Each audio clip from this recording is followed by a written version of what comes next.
میں ان کے بعد گزارش کر رہا ہوں ہماری اس محفل کے مقرر مستقل ہم سب کے بہت چہیتے محترم نصیر الدین صاحب کے بھانجے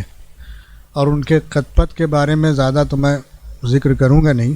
بس چونکہ ان کے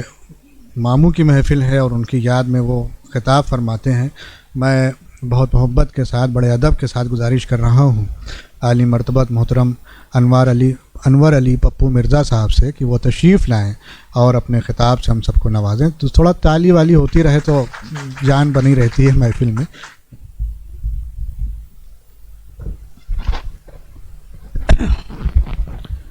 بہت شکریہ آج کے اس پروگرام کی نظامت کر رہے کانپور شہری نہیں اتر پردیش کی مصروف و معروف شخصیت ہمارے چھوٹے بھائی قاری اختر صاحب۔ آج کی اس تقریب کے منتظم حضرات، بالخصوص سلیم الدین سوسائٹی کے عہدیداران، ہمارے چھوٹے بھائی جاوید نصیر صدیقی کو دل کی گہرائیوں سے میں مبارکباد پیش کرنا چاہتا ہوں اور شکر گزار بھی ہوں، جو سالانہ تقریب میں شہر کی معزز شخصیتوں کو اکٹھا کرتے ہیں اور بخوبی اپنے پروگرام کو انجام دیتے ہیں۔ ڈائش پر جلوہ افروز وہ سرکاری ہمارے عہدیداران مائنارٹی سیل کے ہمارے بزرگ سرپرست محترم جناب فاروقی صاحب انوار قوم اخبار کے، اور یہاں موجود ہمارے سامنے تمام ایجوکیشن سوسائٹی کے اور شہر کی اور پردیش کی عظیم شخصیتوں، آپ کا تہہ دل سے استقبال ہے۔ آج کا پروگرام جن کے نام سے منسوب ہے، وہ نام ایجوکیشن کی دنیا میں، تعلیم کی دنیا میں اپنی زندگی میں، اپنے حیات میں تعارف کا محتاج نہیں تھا۔ ماسٹر نصیر صاحب، جنہوں نے اپنی پوری زندگی ڈی ٹی ایس میں ملازمت کی اور ایک خواب، ایک مشن اور ایک سبجیکٹ،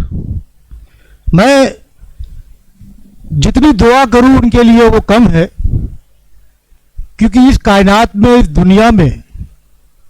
کم و بیش 18,000 مخلوق ہے، اور ان مخلوق میں سب سے اشرف اگر کوئی مخلوق ہے تو وہ ہم ہیں، آپ ہیں، جن کو اشرف المخلوقات کہا جاتا ہے۔ لیکن اشرف المخلوقات ہم کو اس لیے کہا جاتا ہے کہ باقی تمام مخلوق تعلیم سے وابستہ نہیں ہے، لیکن ایک ہم اور آپ ہے جو تعلیم سے وابستہ ہیں، اس لیے ہم کو اشرف المخلوقات کہا جاتا ہے۔ جہاں تک ہمارے وجود کا تعلق ہے، عالم جہالت میں نبی صلی اللہ علیہ وسلم کی زندگی سے پہلے تعلیم کا وہ معیار نہیں تھا، لیکن جب آقا صلی اللہ علیہ وسلم اس دنیا میں تشریف لائے، اس کے بعد جب تعلیم کی روشنی انہوں نے شمع جلائی دنیا میں، تو تمام طرح کے گناہ اور تمام طرح کے اپرادوں پہ انکش لگا اور دنیا سدھرنے لگی۔ ہم سب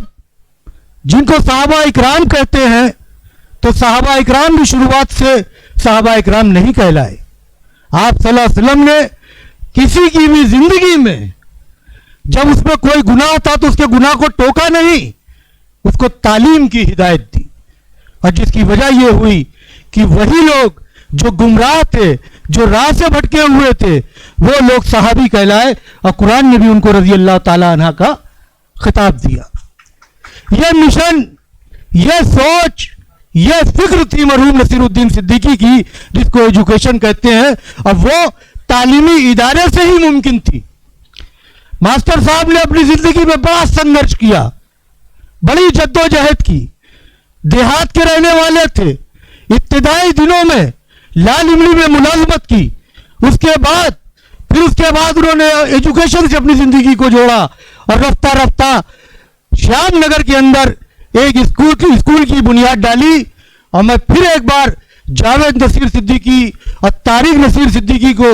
مبارکباد دوں گا کہ اسکول کھپریلے سے چل کر اور آج وہ ایک انٹر کالج ہو گیا ایک بڑی بلڈنگ کی شکل میں, آپ سب کو فیض پہنچا رہا ہے اور اس پورے علاقے کے بچوں کو وہاں سے تعلیم مل رہی ہے. میں اسی کے ساتھ اپنی بات ختم کروں گا. شکریہ.